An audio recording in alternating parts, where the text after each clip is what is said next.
Hi guys, welcome back to the channel. My name's Andy and you're watching the Opinionated Reefer YouTube channel. So if you've been following my channel for a while, you'll be wondering what's going on. I've restarted the Red Sea Reefer 350.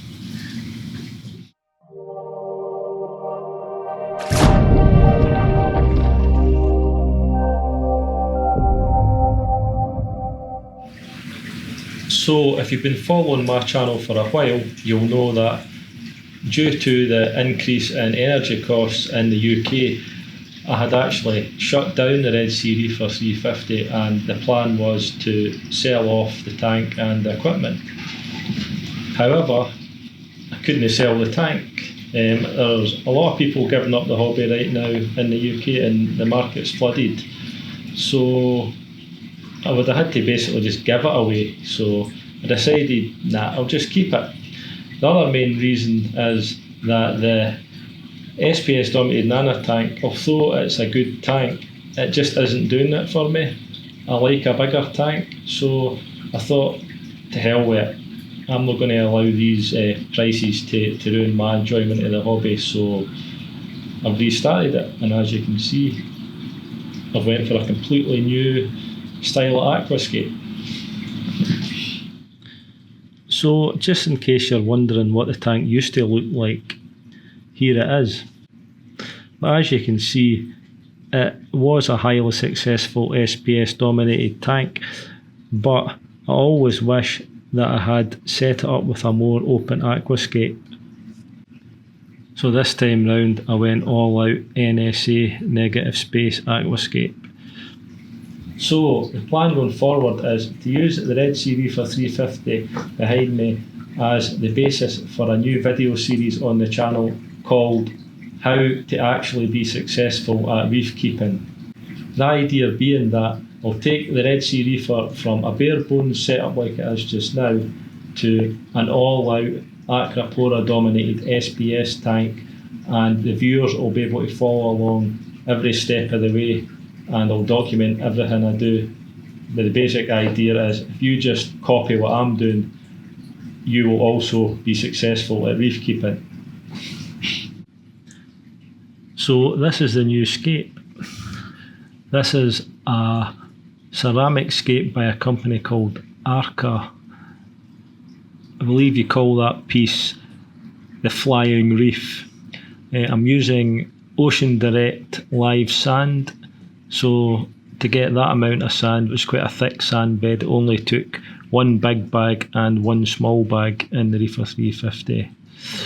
I've added a piece of live rock to seed the tank, and I'm using some dead coral skeleton rock and some Marco base rock for the smaller island. And that's pretty much the entire scape. The tank's only been up and running for a couple of days, but the rock has actually been cycling in another tank for at least 6 weeks. This is a shallow frag style tank that I currently use as a quarantine tank, and I basically used it as a holding tank for the fish while I cleaned out the Red Sea Reefer 350. So this is the state of my pipework after 2.5 years of operation. In all honesty, I've never seen pipework as bad as that in my life. As you can imagine, it took a fair bit of cleaning. So this is the state of the tank when I had emptied it out and started to dismantle it. Not a pretty sight. If you've ever wondered what a mature sump looks like, this is it. Absolutely encrusted. Again, took a massive amount of effort to actually clean this thing out. After soaking in citric acid for 2 days and a fair bit of elbow grease, this is the result. During this time I also took the opportunity to replace the Red Sea diaphragm valve with a proper gate valve. So this is the current setup of the sump.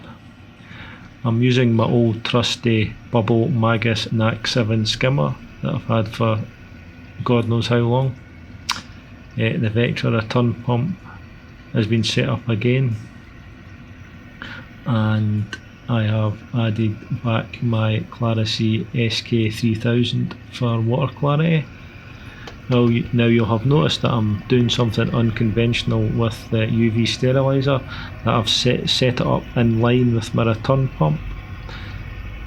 Now this is only going to be used to fight against algae as a water clarifier, so as long as I run my pump within the flow rate of the UV, it should be fine. Hopefully it maybe also help against dinos, but we'll see. Otherwise, I've not set up the apex or anything like that yet. There'll be a whole entire video on that on its own.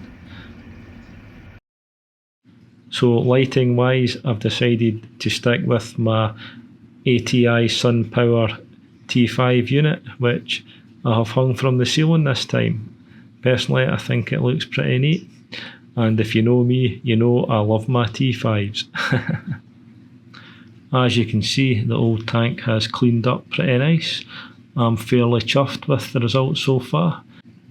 The NSA Scape looks kinda bare bones just now, and let's be honest, there's no many places for the fish to hide, but once I start adding corals, that'll totally change. So the idea is to have two separate islands of corals, with the flying reef covered in tabling acros and staghorns, and the second little island to have some euphilia and probably some staghorns on it as well.